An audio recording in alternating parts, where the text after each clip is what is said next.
반갑습니다. 한자로 배우는 원불교를 맡은 홍익학당 대표 윤홍식입니다. 이번 시간에는 지난 시간에 이어서 복록에 대해서 살펴보겠습니다. 복록, 많이 이제 복록을 받을 것이다. 이제 보온을 하고 우리가 복을 지으면 복록을 받는다 이런 말 하는데요. 이 복에 대해서는 우리가 또 많이 살펴봤는데요. 이제 익숙하실 겁니다. 먼저 요 앞에 요거 보시면 이게 제사가 떠올리셔야 돼요. 그래서 이렇게 하면은 제사 지내는 집, 종갓집이죠. 마루종자가 됩니다. 그래서 요게 제사가 되고요. 그래서 눈에 보이지 않는 하늘로부터 축복이 내려온다. 이렇게 보시면 제일 좋습니다. 이거를 이제 제단으로 볼 수도 있어서 제단에 제사 음식을 올리면 여기서 이제 축복이 내리거나 여기 고기에서 피가 떨어지는 모습 이렇게도 볼 수는 있는데 이런 식의 한자도 있어요. 그러면 이런 거는 그대로 보이지 않는데 무형의 축복이죠. 그러니까 보이지 않는 신한테 제사를 지냈는데 이 무형의 어떤 은총, 축복이 내려서 내 삶이 윤택해진다. 그러니까 보이지 않는 게 이제 결국 보이게 되는 겁니다. 축복이 제 삶을 통해 드러나니까. 그래서 이게 이제 하느님, 귀신, 보이다는 뜻도 가지게 된 겁니다. 그러니까 안 보이는 게 보이게 된 걸 말하는 거예요. 안 보여야 되는데 무형이 우리에게 축복을 보여주고 실제로 변화를 일으킨다. 그래서 이 볼시로도 쓰고요. 이 축복을 이 하늘에서 주는 이 축복을 어디다 담을 거냐? 여기 항아리죠. 그래서 항아리에다가 복을 담는다. 그래서 지금 이 복이라는 거는 하늘로부터 복을 받는다. 그래서 이제 중국에 가면 이 복이 내 쪽으로 오라고 이 글자를 뒤집어 놓습니다. 그러니까 이쪽이 바뀌고 이쪽이 내 쪽이거든요.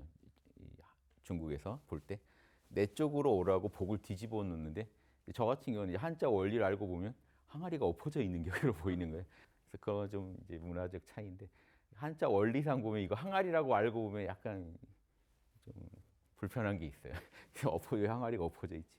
근데 아무튼 축복을 받겠다는 뜻이고요. 그래서 하늘로부터 이렇게 축복을 받는다. 그러면 이 복록도 비슷하겠죠. 이게 녹봉 이러죠. 예전에 녹봉, 월급을 녹봉 그러죠. 그러니까 이게 결국 뭐냐면 하늘로부터 축복받는 데서 온 겁니다. 하늘로부터 복을 받는 데서 또 임금한테 내가 월급을 받는 것도 녹봉으로 보는데요. 요 글자가 이제 조금 난해합니다. 요게 이 각골문 때부터 보면요. 이렇게 해가지고 글자를 새기는 도구라고 보시면 돼요. 먹물을 이렇게 찍어서 뭔가 새기는 도구라고 보시면 돼요. 이렇게 보면 좀 도구 같죠. 근데 요게 항상 이제 예전 한자가 변형되는 거 보면요. 요 위쪽에다가 점을 하나 또 꼭 저걸 더 찍어요. 요것도 이 재단도 그냥 이렇게만 쓰는 거 있습니다. 요 글자도 원래는 여기에다가 하늘을 의미한다는, 위를 의미한다는 의미로 또 하나를 더 씁니다. 꼭. 그러면 이렇게 되니까 요게 이제 변형되기를 지금 이 부분이 별게 아니라 그냥 요 두 개의 선입니다. 요 두 개의 선이 위에 있고 요 선이 여기고요. 요 부분이 요렇게 돼가지고 이렇게 된 겁니다. 이해되시죠?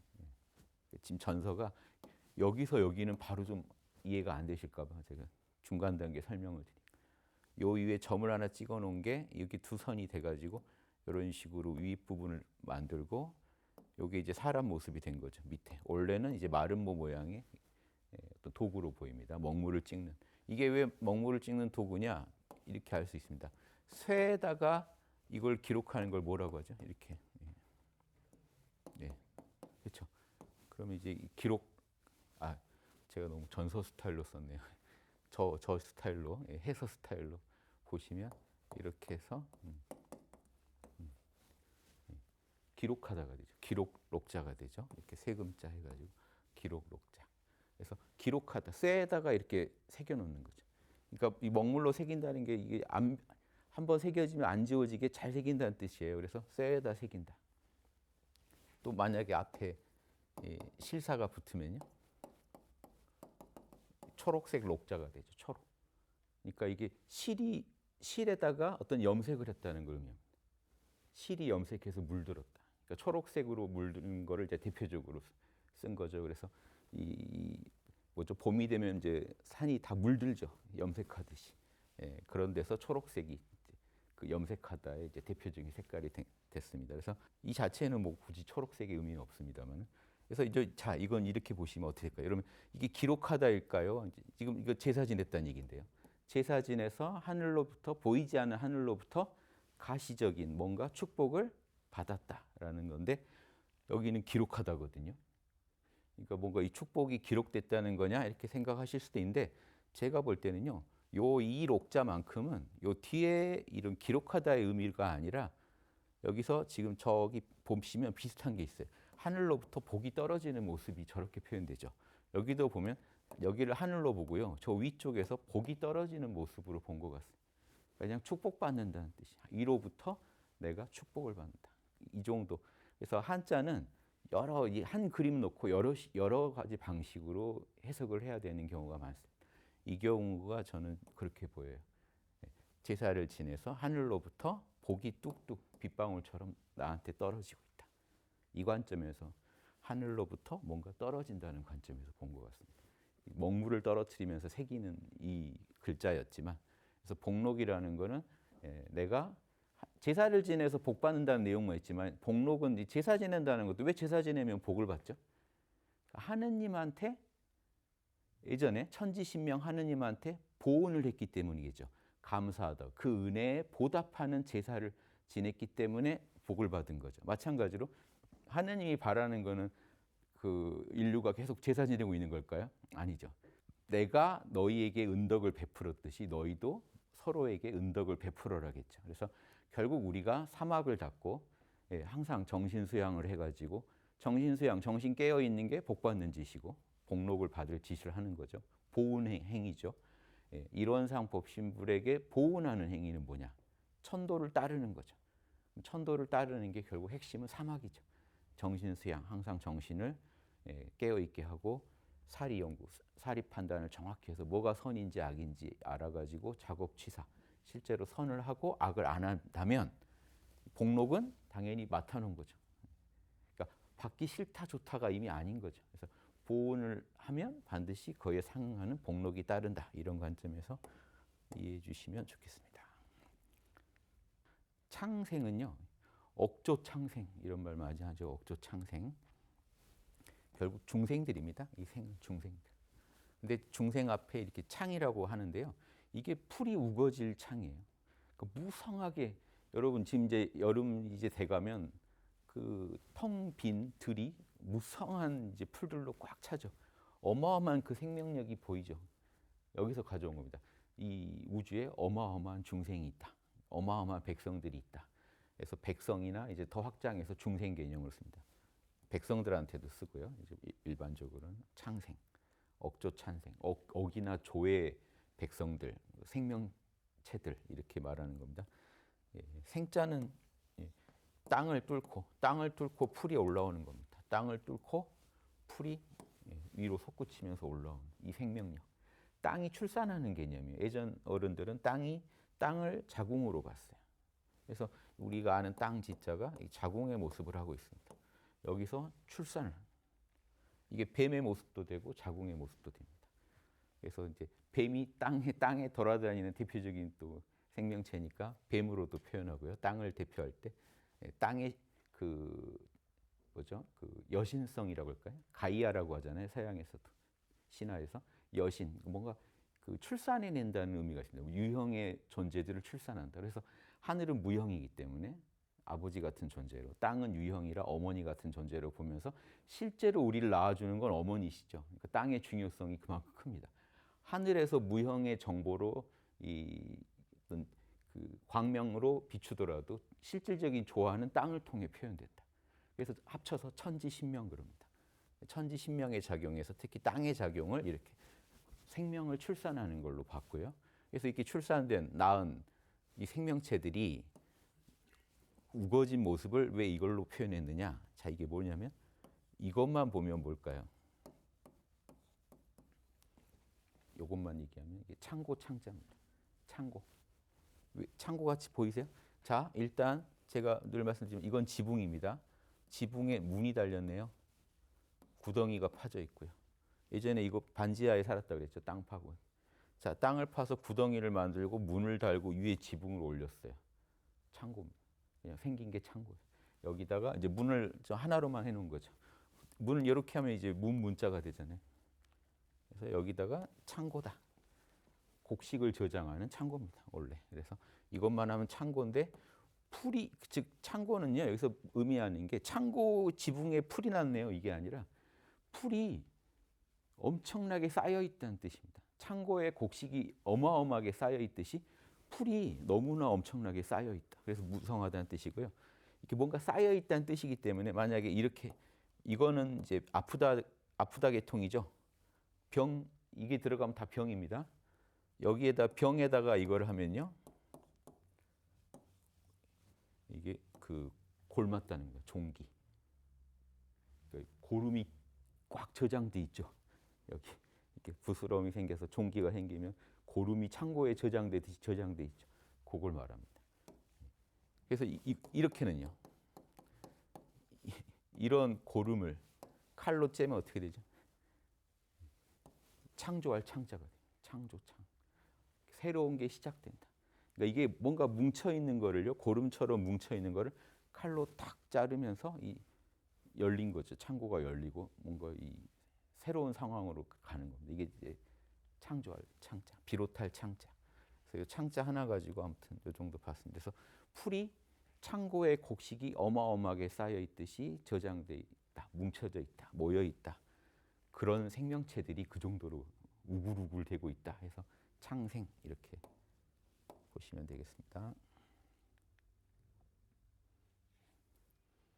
제도는 구제할 제자에 이게 건널 도자거든요. 예. 이렇게 삼수 변하면은 이제 물 건널 도자입니다. 그런데 이거는요, 이제 도자로도 보고 헤아리다 할 때는 탁이라고 읽어요. 헤아리다, 헤아리다, 헤아리다는 뭔가 측량하다, 계산하다거든요. 요 뜻이 왜 이 글자에 생겼을지 한번 살펴볼게요. 요거는 이제 한번 지난번에 살펴봤지만 물 건널 제자거든요. 그러니까 제도하다, 중생제도라고 말을 쓰잖아요. 중생제도는요, 예, 물 건너주는 겁니다. 건너주는 거예요. 이 사바 세계에서 열반의 세계로 원래 건네주는 거를 건너가게 해주는 거를 제도 그러죠. 그래서 이 도 자체로요, 이 열반이라는 의미가 있습니다. 도 자체로. 그러니까 건너가 버린 거예요. 저쪽으로 건너가 버린다는 게 그 불교에서 도피안이라고 그러잖아요. 바람이를 번역할 때 저 세계로, 저쪽 세계, 열반의 세계로 건너간다라고 하는데 건너간 상황을 이 도라 그래요. 그래서 이 멸할 멸자에 건널 도자 하면요, 이게 건너가 버린 거예요. 이 멸도는 그대로 열반이라는 뜻입니다. 멸도란 말 자체가. 그러니까 완전히 소멸해서 건너가 버렸다. 저쪽 세계로. 시공을 초월한 이론상의 세계로 건너가 버렸다. 그래서 이 자체가 건너다는 의미가 있고 또 법도란 우리 법도 할 때 도자도 되고요. 헤아릴 탁자도 되고. 자, 왜 이렇게 되냐면요. 이거 먼저 보시면 이거는 지금 물이죠. 이것도 물 건너다는 거랑 또 관련이 있으니까요. 요 도자 보시면 일단 제자부터 보시면 요거 이게 뭐라고 했죠? 예전에 기억하시나요? 이 곡식들, 이삭들 모아놓은 거.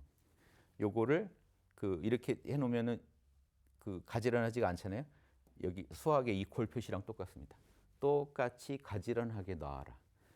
일단 물 숫자 빼고 이 자체가 가지런할 제자입니다. 그래서 어떤 이제 그 옛날 글자는 이렇게 가지런하게 있는 것도 있어요.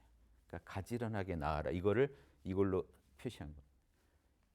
이게 실제로 한자에서요. 수학 이퀄 표시랑 똑같은 게 등장하면요. 똑같이라고 읽으시면 돼요. 이게 이제 후대에 내려올 때 선이 조금씩 서로 차이가 나기도 합니다만 원래 그 원형에 보면은 옛날 글자일수록 똑같이 그려져 있어요. 똑같이 돼 있는 게 있습니다. 그래서 똑같이 하라. 고르게 하라. 이 땅도 이렇게 해서 이거 균등할 균자죠. 요게 이것 때문에 균등할 균자가 됩니다. 이퀄 표시예요. 똑같아요. 그러니까 옛날 분들도 선 두 개를 똑같이 그려놓고 똑같다, 평등하다라는 의미를 여기다 부여한 거예요. 사람끼리 만약에 평등하면 어떻게 되죠? 인이요. 근데 이것도 지금 후대에 오면은 서로 선이 좀 달라져 있습니다. 그러니까 정약용 선생 같은 분은 이제 이걸 똑같다고 못 푸니까 두 사람 사이에 가장 올바른 관계를 인이라고 한다. 이제 이런 식으로 한자를 풀게 됩니다. 실제로는 고문으로 가면은 이제 각골문이나 금문에 가보면 이퀄 표시입니다. 그래서 물을 가지런히 한다는 게 물에는 보세요. 육지가 이렇게 가다가 물이 있으면 빠지는데 물하고 육지를 똑같이 하라는 겁니다. 그럼 건너갈 수 있겠죠. 그러니까 물을 건너준다는 거예요. 물하고 육지를 똑같이 해주는 겁니다. 그러면 건너가게 해줄 수 있어요. 요게 제자고요. 그럼 도는 뭐냐? 요 글자가 어떻게 또 건너갔다는 의미가 되는지 보시면요. 요 부분이요. 이 글자랑 비슷한데 그 삼국유사에 보면 환웅은 서자다 이렇게 나오죠. 서자다 할 때 요 서자입니다. 무리 서자, 많을 서자예요. 많다, 무리. 아니면 이제 거의 이런 뜻이 있습니다. 거의 서자, 많을 서자. 자, 이게 왜 이렇게 됐냐면요. 요게 원래 이 위의 점은요. 나중에 그냥 붙은 거예요. 그러니까 이걸 왜 이 얘기를 드리냐면 이 점도 의미가 없다고요. 실제로 이거 고자를 보면 그냥 이게 돌석자입니다. 돌석자. 이게 돌석자죠. 돌도끼 생각하시면 돼요. 돌도끼. 나무에다가 이 돌 붙여가지고 무기로 썼던 돌도끼. 이 돌석자에다가 불 피워놓은 거예요. 이 점 네 개는요. 불화자가 보세요. 이렇게 변천한 겁니다. 그러니까 점 네 개는 그냥 불화자예요. 자, 돌에다가 불을 떼고 있어요. 뭘까요? 이게 많은 돌멩이들을 모아가지고 가열해가지고 요리하는 거 아세요? 몽골에 가면 허르떡인가? 돌멩이를 양에다가 이제 돌 쌓고 양고기 넣고 달군 돌을 또 얹고 해가지고 이제 고급 요리를 만듭니다. 그래서 이게 요리가 거의 다 돼간다. 그래서 많은 돌멩이 또 그걸 만들어서 많은 사람이 또 나눠 먹습니다. 그래서 이렇게 마늘 서자가 됐는데요. 요것도 지금 정확히 돌멩이에요. 돌멩이가 이렇게 변한다는 걸 제가 보여드린 거고. 자, 그럼 결국 뭐냐? 손으로 돌멩이 던지는 겁니다. 그래서 강에다가요 돌멩이를 던져봐서 거리를 측정하는 겁니다. 그래서 헤아릴 탁자가 되고요. 내가 던지는 돌멩이의 그 길이를 가지고 길이를 재는 법도로 쓰는 거예요. 길이를 재는 잣대로 쓰는 거예요. 그래서 잣대, 헤아리다가 뜻도 있지만 결국 이 돌멩이가 저쪽으로 건너갔다는 뜻도 있어요. 그래서 여기다가 물숫자만 넣으면 이거 자체로 돌멩이를 물에 던져서 길이를 헤아리는 내용이 있는데 삼수변을 더 넣으면 확실하게 물 건너갔다는 도자로 따로 쓰게 된 겁니다. 이해되시죠? 여기까지? 이게 돌멩이입니다. 돌석자가 이런 식으로 지금 또 다른 방식으로 변형되는 거예요. 그래서 제도는 중생을 사바세계에서 건져서 확실하게 열반의 세계로 데려가는 것을 제도라고 합니다. 근데 이제 이 열반을 소승불교는 열반에 가서 다시 안 오기를 바라는 열반이고요. 그래서 이제 그 무여열반, 완벽한 열반에 들어가길 바라는 거. 무여라는 거 남은 게 하나도 없는 열반. 다시는 이 세계, 윤회 세계에 안 돌아오길 바라는 게 소승이고요. 대승은 유여열반, 무여열반 따져가지고 열반의 세계로 가려는 게 아니라 대승불교에서 강조하는 열반은 무주열반이라고 합니다. 무주. 없을 무, 머무를 주. 그러니까 머무르지 않는 열반을 추구해요. 대승불교는. 이게 궁극의 열반으로 봅니다. 그래서 열반에 건너갈수록 오히려 더 사바세계의 보신과 화신을 낳으면서 중생을 구제하는 역량이 커지는 그런 열반을 추구합니다. 그러니까 열반의 세계에 머무르지 않는다는 뜻도 되고요. 집착, 어느 곳에도 머무르지 않는 열반이라 이 열반은 육군으로 펼쳐지는 열반을 의미합니다. 그래서 이게 이제 대승의 열반이기 때문에 제도에서 열반으로 건네준다라고 확실히 물을 건너가서 열반의 세계에 도달했다라고 혹시 이 도자를 푸시더라도 그 열반을 가서 다시 안 오는 열반으로 생각하시면 소승불교가 돼버린다는 것도 아시면 좋겠고요. 신성 이제 이건 좀 여유로우시죠? 이건 한자가 뭐 전혀 새로운 한자는 없지만 정성스러운 믿음, 정말 정성스러운 믿음을 신성이라고 하는데 한자를 아시면서 신성이란 말을 쓰면 훨씬 신성이 깊어지실 겁니다. 예, 의미를 모르고 쓰면요 예, 신성 하는데 재밌는 건 요 두 글자에 다 말씀 원자가 들어있다는 거죠. 그렇죠? 말씀 원. 요 말씀 원 길이 이으면 이런 글자도 가능하지 않을까요? 할 정도로 말씀원이 지금 중복돼 있죠. 신성. 예. 근데 풀어보면 자 어떤 의미일까? 이게 왜 이렇게 됐을까요? 자 보통 사람 인자는 남이에요. 남. 그 한문에서 인아 그러면요. 나와 남을 인아가 아니라고 합니다. 나와 남 사이. 그럼 남을 보통 사람 인자 쓰고요. 나에다는 나자 써요. 인과 아. 그래서 보세요. 남을 사랑한다에는 사람 인자 들어가요. 인, 의. 나를 정의롭게 한다는 뜻을 쓸 때는 아를 씁니다. 내가 깨끗해지는 게 포인트일 때는 아. 남한테 잘해주는 게 포인트일 때는 인. 이걸로 구분하세요. 인과 의의 이미 나와 남 어느 쪽이 더 초점이냐. 나를 더럽히지 않는 쪽에 초점을 두면 의. 남을 돕는 쪽에 초점을 두면 인. 그렇습니다. 그래서 이건 남이에요. 남의 말이에요. 그러니까. 신이 믿을 신자는요. 남의 말을 듣고 내가 믿을 거냐의 문제가 하나고요. 이 두 가지로 풀어야 됩니다. 자, 남의 말을 내가 듣고 믿고 신뢰할 수 있는가? 그때 믿어주는 게 믿음이죠. 남이 말만 한 거예요. 그러니까 여러분 아무리 위대한 성인이 나와서 보통 뭘 보여줘도 성인의 모든 일거수일투족을 따라가면서 보긴 힘듭니다. 그렇죠? 예수님이 설교하고 부처님이 설교하는 걸 보통 그 설법할 때 보는 거죠. 말밖에 못 들어요. 그런데 그 말만 듣고 우리는 그 사람을 믿을지 말지 판단해야 돼.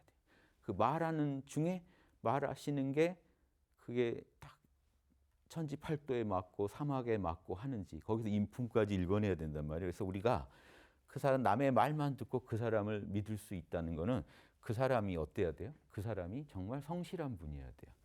그래서 이 믿을 신자도 성실하다고 풀 수 있고요. 번역이 되고요. 이 정성성자도 성실하다고 번역이 됩니다. 그래서 이 성실하다가 포인트입니다. 사실은. 남이 말만 해도 믿을 수 있는 건 그 사람이 항상 성실했기 때문이에요. 즉, 그 사람이 항상 저기 10만 원만 빌려가면 일주일 안에 꼭 갚았어요. 그럼 어느 날 100만 원 빌려줘 해도 빌려주겠죠. 왜? 즉 성실하다는 거는 보세요. 말을 하면 반드시 이룬다는 걸 봤기 때문에. 자, 결국 그래서 남이 성실해야 남의 말만 듣고 남을 믿을 수 있습니다. 그래서 이 믿을 신자 안에 성실하다는 뜻이 있는 이유가 이겁니다. 성실해야 신뢰할 수 있어요. 즉, 그 성실하다는 건 말을 반드시 언행일치, 말을 행동으로 옮기는 걸 내가 늘 봤기 때문에 믿는 거고 말만 듣고도 믿을 수 있는 건 그 사람 말하는 것에서 아무튼 인품을 느껴서 이 사람은 꼭 말을 이룰 사람이다라고 느껴야 믿을 수 있습니다. 그래서 남의 말을 믿을 때는 그게 포인트고요. 남의 말을 내가 믿는다. 또 하나는 두 가지 의미가 있습니다. 이 신에는. 즉 내가 말한 게 남한테 믿겨져야 돼요. 내가 말만 했는데 남이 날 믿어주려면 또 어때야 돼요? 내가 성실해야 돼. 그러니까 저쪽이 성실하면 말만 듣고 내가 믿어주는 거고요. 내가 성실하면 내가 말만 했는데 상대방이 믿어주는 거예요. 그래서 이걸 신뢰라고 번역하고 믿음이라고도 번역할 때는요. 또 이것도 전제된 게 성실입니다. 성실하니까 내가 말만 한 거 가지고 남이 나를 신뢰해 주는 겁니다. 그래서 믿을 신자 안에 이미 성실이 들어 있습니다. 그래서 신성은요. 이 성을 또 끄집어내서 따로 더 강조한 것뿐이에요. 이 성실하다는 건 뭐냐? 말을 반드시 이룬다. 입에서 말이 이렇게 나가는 겁니다. 저 위로. 이거는 위를 의미한다 그랬죠. 말이 쫙 뻗어 나갈 때 이거 도끼죠. 도끼로. 요거는 어떤 요거는 지금 고물의 정자 지금 요거의 지금 전서인데요. 요게 이게 못이잖아요. 못정자. 그래서 예전 각골문은 그냥 이래요. 그래서 어떤 성을 창 들고 가서 정복한 거든가 이건 보통 또 나라나 성을 의미하기도 하거든요. 내 몸만 그어도 이게 못이라고 할 때는 어떤 목표 지점에 가서 제가 창으로 어떤 목표를 성취한 걸 말합니다. 그래서 말만 하면 반드시 성취하는 게 성실과 정성이고요. 그러니까 말한 거를 그대로 실천하는 게 정성이고 성실이고요. 내가 정성스러울 때 남이 내 말을 믿어주는 게 믿음이고요. 또 남이 정성스러워서 남의 말만 듣고 내가 믿어주는 게 믿음입니다. 그래서 신성 그러면요, 성실한 믿음. 여기서는 종교적으로는 내가 이제 남의 말을 믿어주는 게 일단 포인트죠. 신성이라고 할 때는. 자, 부처님 가르침을 내가 믿는 겁니다. 부처님이 성실하신 분인 걸 아니까 내가 그 말만 듣고도 믿고 나도 해보는 거예요. 그래서 그래서 나도 같이 성실해지려고 믿는 겁니다. 그래서 내 믿음이 성실해지는 겁니다. 내 믿음이 더 믿기로 했으면 반드시 그 믿음의 행위까지 수반해서 내가 나의 믿음이 더 성실해지는 믿음으로 가는 거. 이게 신성입니다. 원래 믿음 자체는 성실에 기반한다. 그런데 내가 남의 말을 믿을 때도 성실하니까 믿는 거고 내가 남한테 믿음을 줄 때도 성실하니까 믿음을 준다. 이 전제 하에서 나의 믿음이라는 것 자체도 말만 믿습니다 하는 게 아니라 믿는다는 걸 온몸으로 보여주는 것을 신성이라고 하는 거예요. 이해되시죠? 쉬운 줄 알고 신성이면 쉽지 했는데 그 의미를 따져보면 깊습니다. 그러니까 말을 안 지켰으니까 안 믿는 거죠. 항상 한다고 하고 안 하는 걸 봤기 때문에 안 하는데 되게 성실하다는 걸 알았기 때문에 안 믿는 거예요. 근데 왜 사람들이 나를 안 믿지라고 이제 혼자 괴로워하신다면 성실이 답입니다. 오늘부터라도 말을 한번 지켜보세요. 그리고 말을 지키는 법은 이제 못 지킬 말은 안 하는 방법이 있죠. 그렇죠? 말을 많이 안 하는 방법. 자, 사정진의. 요거 끊어서 보죠. 사정과 진의. 이렇게 반대말이죠. 사특함과 올바름. 진실과 거짓. 오늘 한번 보시죠. 뭔가 서프라이즈한 느낌이 나는데 진실과 거짓. 사특함과 올바름. 올바름은 우리가 잘 알죠. 여기도 그 요 하나가요. 목표 지점을 의미하는 이렇게 이걸 이렇게도 씁니다. 그래서 목표 지점에 내가 가는 거예요. 원래 이게 발이죠, 발바닥. 이 발바닥이 지금은 그칠 지자가 됐는데, 그래서 목표 지점에 가서 멈추는 게 올바른 거. 올바른 데 가서 딱 서 있는 게 올바른 거죠. 사특한데 나쁜 데 있는 게 아니라 올바른 데 가서 서는 게 올바름이고요.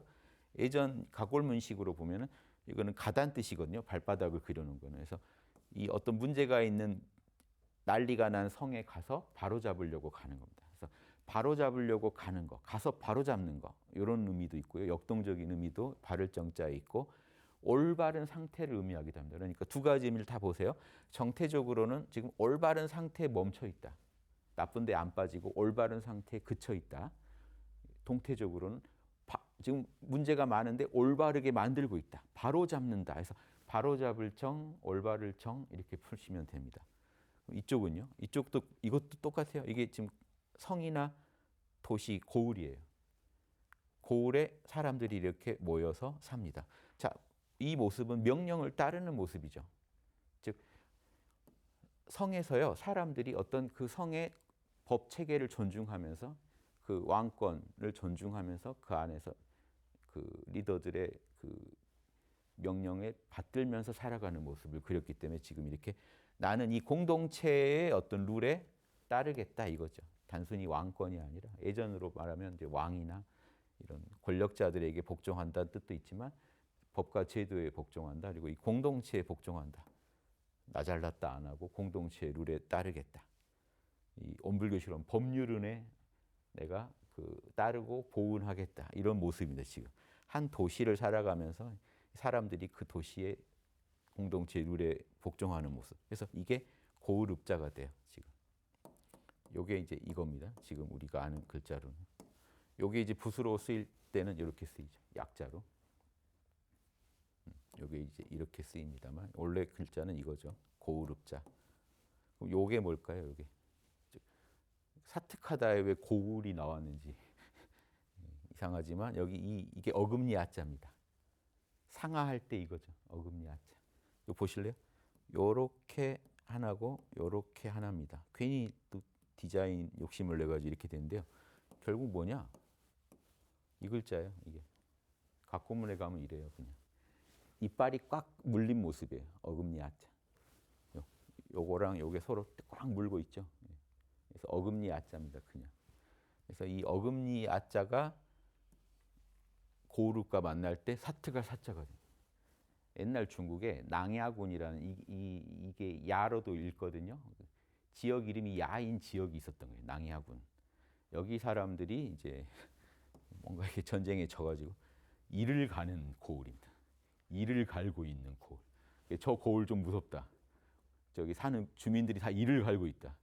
그래서 사특하다의 대표적인 그게 이름이 돼버린 거예요. 한 지역 이름이 저기 애들 좀 이상하다 해가지고 이를 갈고 있는 마을이다. 저 마을은. 그래서 그게 이제 이름이 되고 고을 이름도 되고 그게 이제 사특하다를 대표하는 글자가 됐습니다. 그래서 여기에 이제 고을읍자가 들어가 있어요.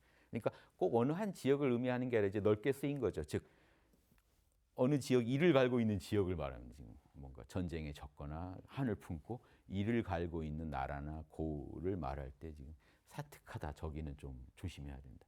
올바르지 바르지 못해.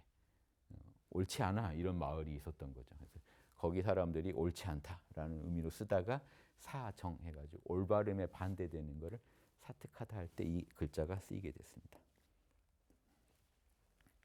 진위는 또 어떻게 됐을까요? 진은 잘 아시죠? 여기 지금 여기 눈목자가 아니고 솥이라고요. 솥. 솥은 원래 이렇게 써야죠. 솥정자는 그 해서로. 그러면 이제 각골문은 어쩌다 솥이 됐느냐? 이제 이렇게 각골문은 이런 식이죠. 그래서 솥의 발이 이렇게 여러 개 달린 거를 이렇게 멋있게 표현하게 되는데 이런 식으로 변형되는 경우도 있다는 것도 알아두시고 이런 식으로 솥이 이런 식으로 변형되는 경우도 있다. 그래서 위에 이거는요 숟가락입니다. 솥에 숟가락을 딱 해서 솥의 음식을 떠 먹어봐서 올바른 거, 참된 것만 제사 때 쓰자 이거죠. 제사 때 쓴다는 거예요. 솥이 나왔다는 건 이제 하늘에다가 바치는 게 포인트입니다. 제사를 지내는. 그래서 제가 이거 외우기 쉽게 진 붙은 음식들 많죠. 그래서 이거는 먹어봤더니 국물 맛을 지금 국물 떠먹는 모습이잖아요. 진국이다. 이게 그 맛이다. 이럴 때 참 진짜 쓰셔도 좋겠다. 요즘 식으로 풀면요. 그럼 진짜 참되다, 진국이다 이런 뜻이라면 위는요. 위는 거짓 이자인데 원래 그냥 처음부터 거짓을 의미한 게 아니라 인위적인 조작을 한다는 뜻입니다. 여기 사람 이자가 붙었잖아요. 사람이 조작한다는 뜻입니다. 사람이 조작한다는 뜻에서 거짓 위자가 된 거예요. 원래는 인위적이다라는 의미가 이제 먼저입니다. 왜 그러냐? 요게 지금 이상하게 생겼지만요. 이게 뭐 같으세요? 코끼리입니다. 코끼리. 각골문은 이거예요. 코끼리를 조련하는 모습이에요. 코끼리를 내가 조작할 수 있다는 겁니다. 코끼리도 다룰 수 있죠. 요즘 그 동남아 가면 뭐 이런 무슨 막대기 하나로 코끼리를 다룹니다. 어려서부터 훈련을 시키면 이제 커도 꼼짝 못하고 말을 듣거든요. 그래서 한 번씩 화나면 사람도 밟고 그러잖아요.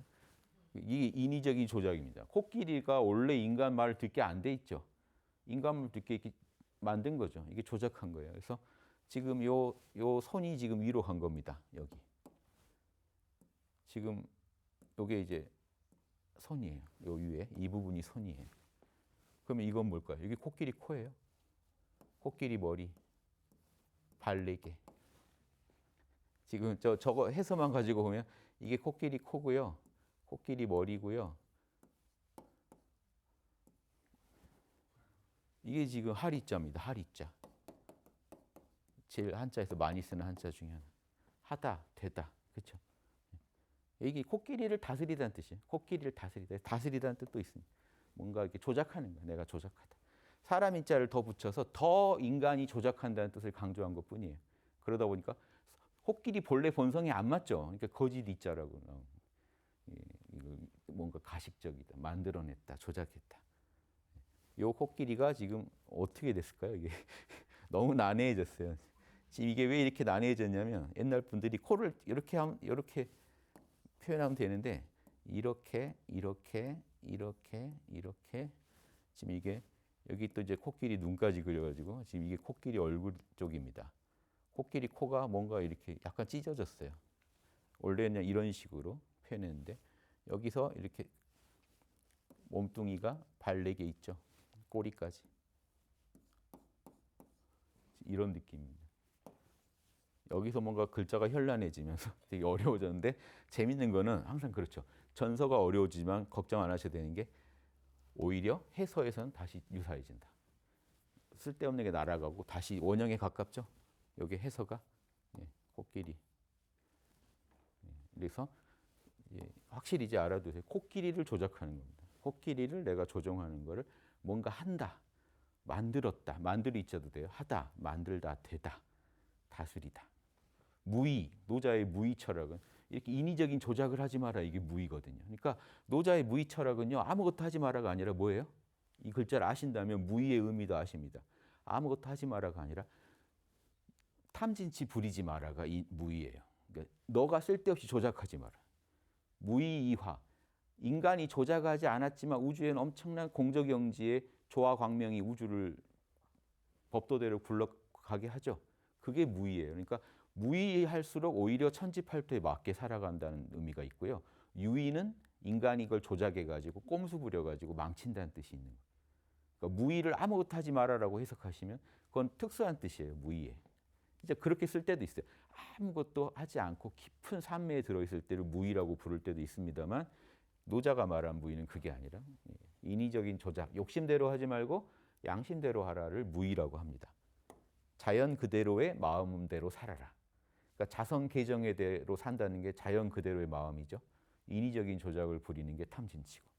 이렇게 무의와 유의를 구분하시면 예. 자, 테란스파 뭘까요? 사생이라고 합니다. 불교에서. 이건 불교의 이제 대표적인 사생. 생명체는 네 가지 방식으로 태어난다. 네 가지 출생 방법을 사생. 태, 엄마 뱃속에서 품어져서 태어날 때 태. 란, 알에서 태어날 때 란. 습, 이것도 사실은 알이지만 습지에 있는 알에서 태어날 때 습. 물이 필요한 거예요. 습기가.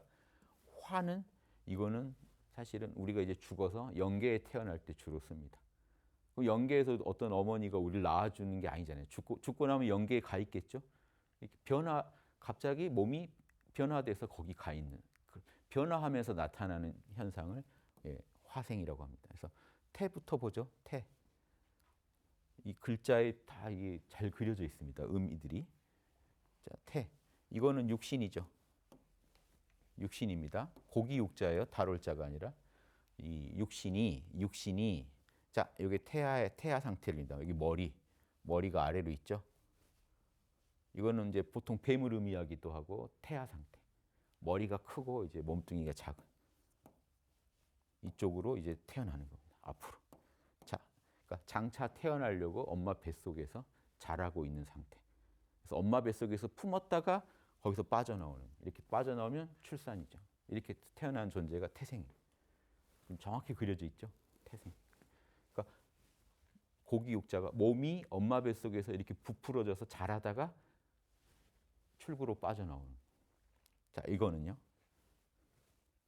알란자인데요. 알란자인데 원래 지금 전서가 이래요. 요거 붙이면 이게 알이 되죠. 알이 지금 쪼개져 있잖아요. 이대로 알 쪼개면서 알이 깨지면서 나온다는 뜻도 있고요. 이게 문을 의미하기도 합니다. 문 모양도 되죠. 문을 열고 나온다. 그러니까 알을 깨고 나온다는 것을 문을 열고 나온다 이렇게도 보시면 되고요. 근데 왜 이렇게 굳이 그려놓은군요. 원래는